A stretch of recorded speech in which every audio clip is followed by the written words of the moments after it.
আসসালামু আলাইকুম, myself Nirob Hossain and welcome to my another blog. আজকে বরিশালে আমাদের পঞ্চম দিন। তো আজকে বরিশাল থেকে বের হয়ে যাব। এতদিন বরিশালের আমতলী জেলাতে ছিলাম, তো আজকে পঞ্চম দিন। তো চিন্তা করলাম আজকে বান্ধবীকে সারপ্রাইজ দেব। তো সারপ্রাইজটা হবে এমন যে আজকে অনেক দিন যাবত আমি বলে আসছি যে আমি বরিশাল যাব, তাদের বাসায় বেড়াতে আসব, কিন্তু আমার কাজের কারণে বা কাজের চাপে আমি কোনোরকমভাবেই ঢাকা থেকে বের হতে পারছিলাম না। তো ফাইনালি আমি আজকে বান্ধবীদের বাসায় যাব। তো বান্ধবী কোনোরকমভাবেই বুঝতে পারেনি যে আমি বরিশাল আছি বর্তমানে।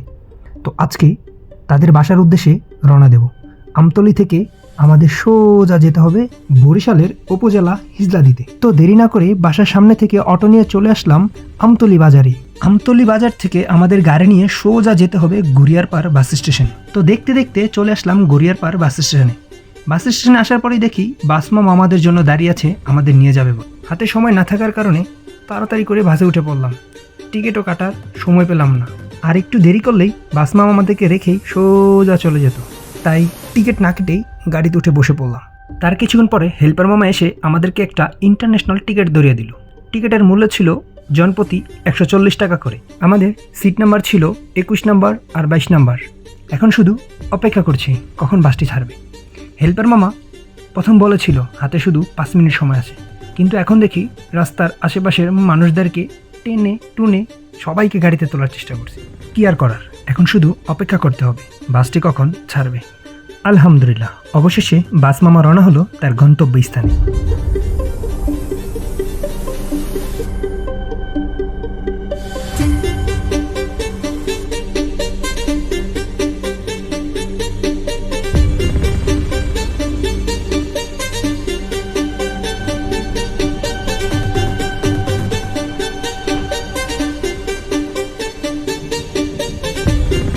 অনেকটা পথ অতিক্রম করে আমরা এখন এসে পৌঁছালাম ইউনিভার্সিটি অফ বরিশাল, বরিশাল বিশ্ববিদ্যালয়ের সামনে। তো এখানে 5 মিনিটের জন্য একটু ব্রেক দিল। 5 মিনিট ব্রেক পরে বাসটি আবার নিজস্ব গন্তব্যস্থানে রওনা হলো।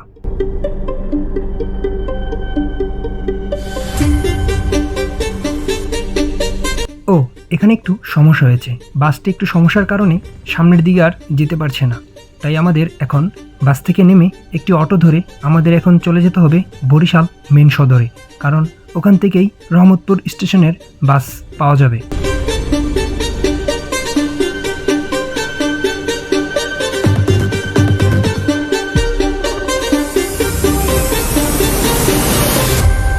অনেকটা পথ পাড়ি দিয়ে আমরা অবশেষে এসে পৌঁছালাম মেন বরিশালে।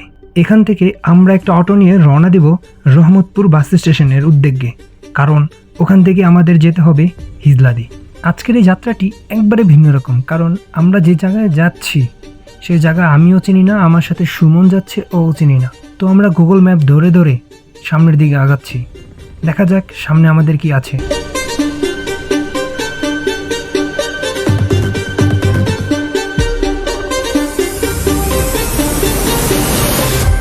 সব জল্পনা কল্পনা শেষ করে আমরা অবশেষে পৌঁছে গেলাম সেই রহমতপুর বাস স্টেশনে। মজার একটা বিষয়, বাস স্টেশনে তো পৌঁছালাম, কিন্তু বাস স্টেশন থেকে কিভাবে হিজলাদি যেতে হয় তা তো জানি না, কারণ সুমনও কোনো রাস্তাঘাট চিনে না, আমিও চিনি না। তো সেই জন্য দেরি না করে সাথে সাথে ওপেন করলাম আমাদের সেই গুগল ম্যাপ। গুগল ম্যাপ থেকে আমরা যখন সার্চ করলাম তখন আমাদেরকে দেখালো হাতের ডান সাইডের রাস্তা দিয়ে যেতে হবে। তো দেরি না করে রাস্তা পার হয়ে ওপারে গেলাম। একটা অটোওয়ালা মামাকে জিজ্ঞেস করলাম, আপনি কি হিজলাদি যাবেন কিনা? অটোওয়ালা মামা বলল, জি না, এখান থেকে সরাসরি হিজলাদি যাওয়া যায় না। তখন মামাকে জিজ্ঞেস করলাম যে কিভাবে যেতে হবে। উনি বলল, তোমরা অটোতে বসো, তোমাদের প্রথমত এখান থেকে যেতে হবে মিরগঞ্জ ফেরিঘাট। ফেরিঘাট যাওয়ার পরে ফেরি দিয়ে নদীটি পার হবে, নদী পার হলে ওখানে গাড়ি দেখতে পাবে।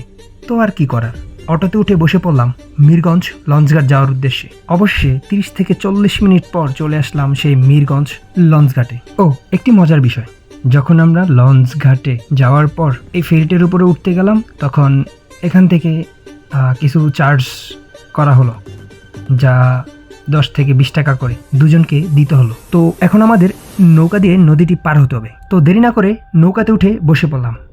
ও, কোথায় আর বসতে পারলাম, নৌকাতে দাঁড়িয়ে পড়লাম। তো আমার মতো অসংখ্য লোক প্রতিদিন এখান দিয়ে নদী পার হয়।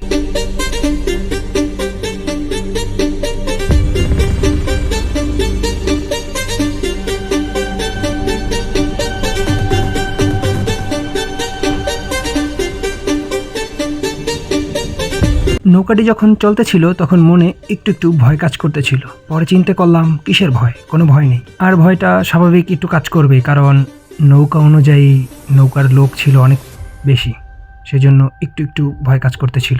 মিরগঞ্জ ফেরিঘাট থেকে এখন আমরা চলে আসলাম মিরগঞ্জ টার্মিনালে। প্রথম যেখান থেকে আমরা উঠেছিলাম সেটাকে বলা হয় মিরগঞ্জ ফেরিঘাট, আর এখন বর্তমানে যেখানে আসছি সেটার নাম হলো মিরগঞ্জ ফেরিঘাট টার্মিনাল।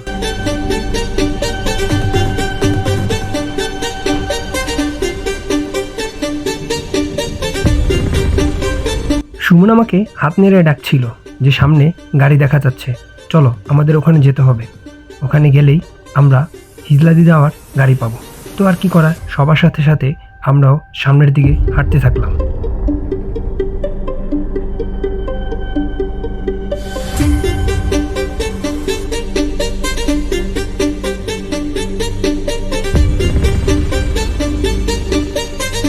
সামনের দিকে হাঁটতে হাঁটতে যখন উপরে চলে আসলাম তখন দেখি এখানে কোনো বাস নেই, এখান থেকে যেতে হয় অটো দিয়ে। অটোওয়ালা মামাকে জিজ্ঞেস করলাম যে এখান থেকে কি হিজলাদি যাওয়া যায় কিনা। তো অটোওয়ালা মামা বলল জি না, এখান থেকে ডাইরেক্ট হিজলাদি যাওয়া যায় না। তো এখান থেকে প্রথমত আপনাদের মুলাদি যেতে হবে, মুলাদি গেলে ওখান থেকে একটা অটো নিয়ে তারপর আপনাদের হিজলাদি যেতে হবে। তো কি আর করার, মামার অটোতে উঠে বসে পড়লাম। প্রথমত আমাদের এখন যেতে হবে মুলাদি, এই আর কি। মুলাদির উদ্দেশ্যে রওনা হলাম।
অবশেষে আমরা মুলাদি পৌঁছে গেলাম। আর ভাগ্য থাকলে কি না হয়, এখান থেকে অটো ছাড়ে 1 ঘন্টা পর পর, আর আমরা অটো থেকে নামার পরেই সাথে সাথে একটা অটো পেয়ে গেলাম। 1 মিনিট দেরি হলে তাহলে আমাদের এখানে আরও 1 ঘন্টা দেরি করতে হতো। তাই দেরি না করে অটোতে উঠে বসে পড়লাম, আর অটোওয়ালা মামা গন্তব্যস্থানে রওনা হলো। আমরাও অটোতে বসে আশেপাশের দৃশ্যগুলো দেখছিলাম। বরিশাল এত সুন্দর আগে জানতাম না। কিছুদিন যদি ঘোরাঘুরি না করতাম তাহলে বুঝতেই পারতাম না বরিশাল এত সুন্দর।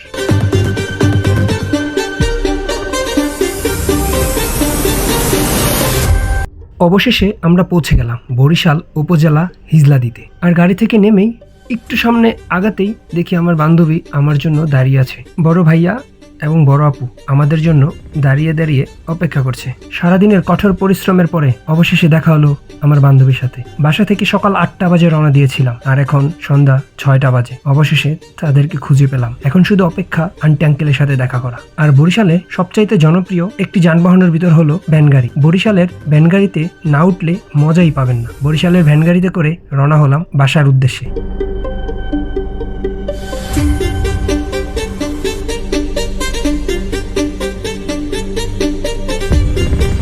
বাসা থেকে ফ্রেশ হয়ে বের হয়ে গেলাম বাসার জন্য কিছু কেনাকাটা করার জন্য। তো টুকটাক কিছু কেনাকাটা করলাম, আর এখন কেনাকাটা শেষ করে আমরা একটু রাতের অন্ধকারে বরিশালটাকে ঘুরে দেখব। তো কি করার, রওনা হয়ে গেলাম।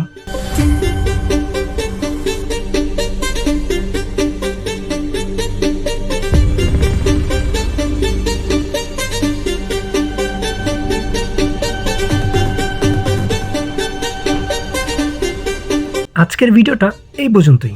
দেখা হবে বরিশাল উপজেলা হিজলাদির আরেকটা নতুন ভিডিওতে। তো আশা করি সবাই ভালো থাকবেন। আল্লাহ হাফেজ।